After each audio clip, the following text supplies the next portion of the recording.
নমস্কার বন্ধুরা, আপনাদের সকলকে স্বাগত জানাচ্ছি আমাদের এই ইউটিউব চ্যানেলে।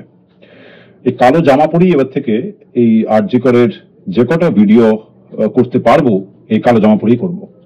তার কারণ এই কালো রংটা একটা প্রতিবাদের রং, আর সেই প্রতিবাদের যে আগুনটা সেটা এখনো যা দেখছি, যা ছিড়ি, যা যা ন্যায়ের দিকে ব্যাপারটাকে নিয়ে যাওয়ার যা যা ছিড়ি, তার যা গতি, তাই দেখে মনে হয় যে না, এখনো অনেক দিন লাগবে।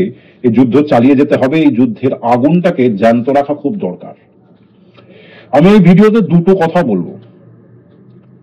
প্রথম কথা হচ্ছে যে যে ঘটনাটা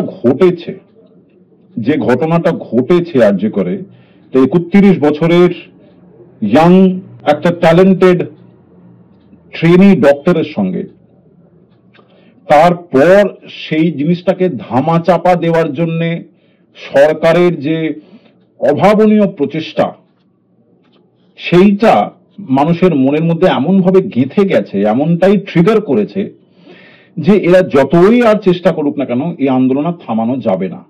কারণ আমাদের এই বাংলায় এর আগে অনেক ধর্ষণ, গণধর্ষণ, খুন খারাপি হয়েছে, কিন্তু এই প্রত্যক্ষভাবে সরকারের ইনভলভমেন্ট এবং ওটাকে ধামাচাপা দেওয়ার এতটা ওপেন অ্যান্ড শাট চেষ্টা, আমার মনে হয় এর আগে এতটা বাড়াবাড়ি, এতটা ওপেনলি ভাবে হয়নি।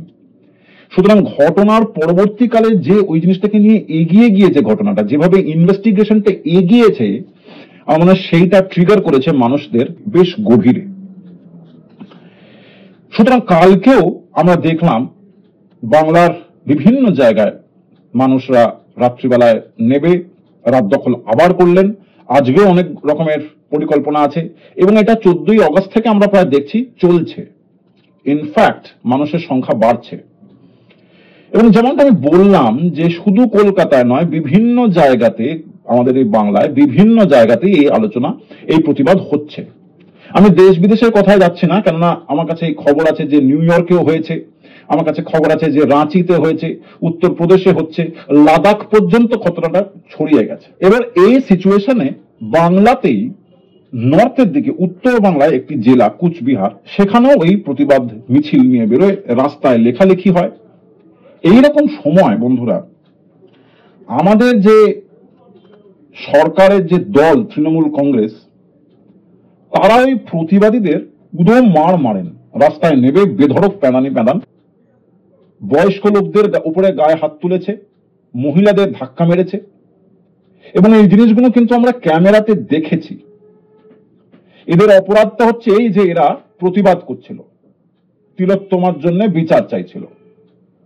তিলোত্তমার জন্য কিন্তু সারা বাংলা, সারা দেশ এবং বিভিন্ন দেশ আমাদের ভারতবর্ষের বাইরে, তারা সবাই চাইছে।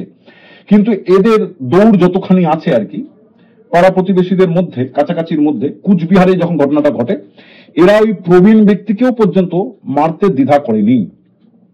এবং যে রাস্তায় যে লেখালেখি হয়েছে, আঁকা হয়েছে, প্রতিবাদের যে যে যে স্বরূপটা দেওয়া হয়েছে, সেটাকে আবার নির্লজ্জ বেহায়ার মতন ওটাকে আবার সাদা চুন দিয়ে পুঁছে দেওয়ার চেষ্টা করেছে।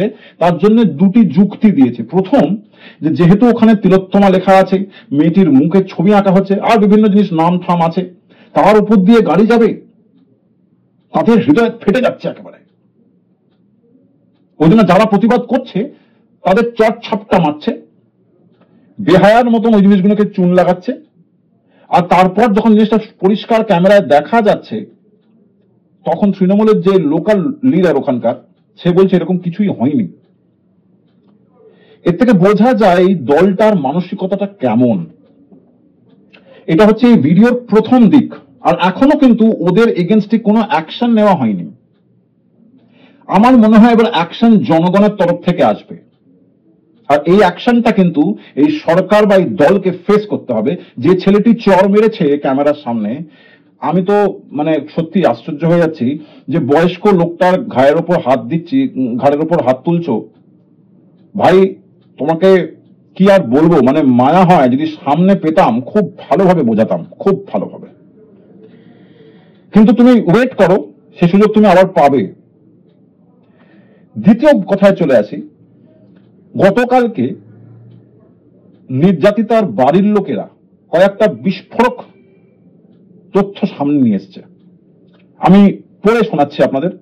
মূল কথা সেটা হচ্ছে এই, যেদিনকে ভিকটিম মারা যায় আমরা সকলেই জানি পুলিশ কতটা তাড়াহুড়ো করে দেহটাকে ক্রিমেট করে দিয়েছিল, পুড়িয়ে দিয়েছিল। আর এই বিষয়ে কোনো সন্দেহ নেই যে যখন ক্রিমেশনের জায়গায় যায় কয়েকটা বডির পেছন দিকে দাঁড়িয়েছিল, কিন্তু তাদেরকে ডিঙিয়ে তাড়াতাড়ি 7 তাড়াতাড়ি আগে তিলোত্তমার দেহটাকে পোড়ানো হয়, দাহ করা হয়। এ বিষয়ে কোনো সন্দেহ নেই। কিন্তু এখন যেটা জানা যাচ্ছে সেটা হচ্ছে, কোট আনকোট আমি আপনাদের পড়ে শোনাচ্ছি, যে পুলিশ আমাদের জোর করেছিল বডিটাকে তাড়াহুড়ো করে দাহ করার জন্য, আমাদের ইচ্ছের বিরুদ্ধে। এটা 1 নম্বর কথা। আমরা ultimately succumb to the immense pressure, মানে আমরা আলটিমেটলি ভেঙে গেলাম পুলিশের অত্যন্ত চাপের মধ্যে। আমরা পারলাম না। আমাদের বাড়ির 300 থেকে 400টা পুলিশের লোকেরা ঘিরে ধরেছিল। জাস্ট ইমাজিন করুন সিচুয়েশনটা, যে আমি আমার মেয়ের বডিটাকে নিয়ে এসেছি, ওই ছেঁড়া রক্তাক্ত বডিটা, আর বাড়ির লোক হিসেবে, বাবা হিসেবে যখন দেখতে পাচ্ছি যে বিচার তো দূরের কথা, পুলিশের লোকেরা আমাকে ঘিরে ধরেছে এবং তার সঙ্গে একটা সাদা কাগজ আমাকে দেওয়া হচ্ছে, বলছে এটা একটা ফর্মালিটি স্যার, এটাকে সই করতেই হবে। দাহ করতে যখন যায় সেখানে গিয়ে আবার যে ক্রিমেশন ফিজ লাগে সেটা পর্যন্ত নেওয়া হয়নি। সেটা মানে ডিসকাউন্ট ছিল নাকি? নির্যাতিতার পরিবারের লোকেরা বলছে যে আমরা এখনো জানি না যে ওটা কার কথাতে ওই ফিজটা নেওয়া হয়নি। ব্যাপারটা যদি এখানে থেমে যেত তাহলে এক ধরনের হতো, কিন্তু তৃণমূল তাদের ডাইরেকশনে নির্যাতিতার বাবা বলছে যে ডিসি বা ডিসিপি কলকাতা পুলিশ নর্থ, তিনি নির্যাতিতার বাবাকে টাকা অফার করেছিলেন যে ভাই টাকা নিয়ে ম্যাটারটাকে সেটেল করে দাও। ভাবুন একবার। এবং এই বিষয়টা যে টাকা নিয়েছে, টাকা অফার করেছে কি করেনি, পুলিশের এগেইনস্টে তো ডাইরেক্টলি অ্যালিগেশন করছে, ডাইরেক্টলি, যে ডিসি নর্থ আমাকে টাকাটা দেওয়ার অফার করেছিল, টাকাটা দেওয়ার জন্য অফার করেছিল।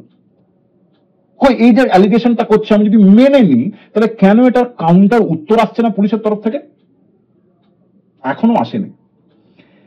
দ্বিতীয় কথা, ডিসি সেন্ট্রাল তিনি আজকের তারিখে দাঁড়িয়ে মিথ্যে প্রচার করছেন, মিস ইনফরমেশন ছড়াচ্ছেন, এটা নির্যাতিতার বাবা বলছে।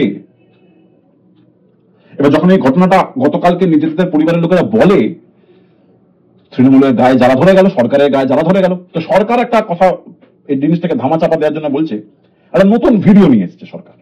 আমরা দেখেছিলাম কিন্তু ওই শেখ শাহজাহানের সময় যে বছরের পর বছর ধরে যে ধর্ষণ চালিয়ে গিয়েছে শেখ শাহজাহান, সেখানে কিন্তু একটা ভিডিওর খেলা শুরু হয়েছিল, একটার পর একটা নতুন ভিডিও আসছে। যার একটা নতুন ভিডিওর খেলা তৃণমূল দল নিয়ে এলো। সেই ভিডিওতে দেখা যাচ্ছে যে নির্যাতিতার বাবা বলছে যে না আমি এরকম কোনো কথাই বলিনি, আমরা শুধু চাই যে বিচার হোক।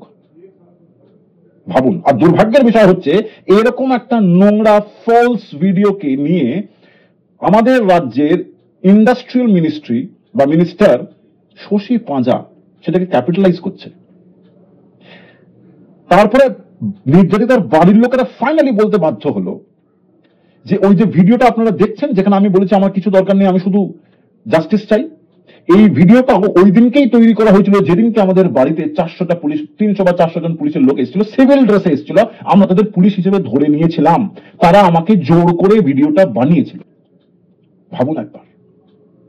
আর এত কিছু কাণ্ড ঘটে যাচ্ছে, পুলিশের কিন্তু কোনো রিপ্লাই আসছে না। আর আমরা এখনো আশা করছি এই সরকার, এই পুলিশ আমাদের পাশে আছে। আমাদের পাশে নেই, আমাদের পেছনে বাঁশ দেওয়ার জন্য আছে। সরি টু সে, কিন্তু এটাই সত্যি। আপনাদের কি মতামত অবশ্যই কমেন্ট সেকশনে জানাবেন। দেখা হচ্ছে একটা নতুন ভিডিওতে একটা অন্য ইস্যু নিয়ে। নমস্কার।